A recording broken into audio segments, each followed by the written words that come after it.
Je viens d'acheter une nouvelle veilleuse et je voulais vous parler de ce gars, Saint Charles de Foucault. Je vais vous donner 3 raisons essentielles pour lesquelles c'est hyper intéressant de se mettre sous le patronage de ce saint et pourquoi c'est important de le prier tout simplement. Alors tout d'abord parce que pour Saint Charles de Foucault, la sainteté c'est pas arrivé direct. Alors il est né en 1858, il a été militaire, ensuite il a été géographe, il a pas mal voyagé et surtout il a hérité d'une grosse somme d'argent de ses parents. Et c'est pas le genre de gars qui a vraiment investi, non, il a fait la fête, il a bourlingué, il a fait n'importe quoi, il a eu une vie dissolue quoi, faut se le dire. Et puis ensuite Charles de Foucault, il a redécouvert la foi catholique. Mais il a pas redécouvert la foi en mode je prie un peu le soir et je vais à la messe le dimanche. Non, il est devenu moine trappiste direct.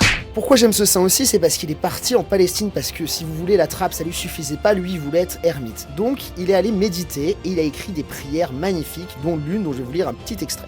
Mon père, je m'abandonne à toi, fais de moi ce qu'il te plaira, quoi que tu fasses de moi, je te remercie, je suis prêt à tout, j'accepte tout, pourvu que ta volonté se fasse en moi, en toutes tes créatures. Je ne désire rien d'autre, mon Dieu.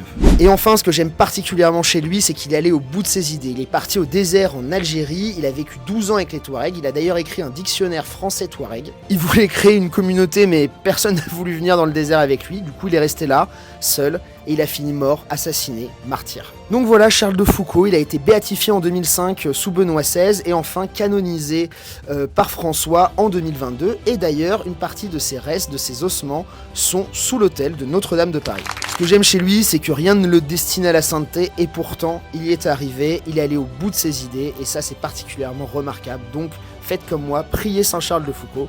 J'espère que cette vidéo vous a plu, si c'est le cas, abonnez-vous.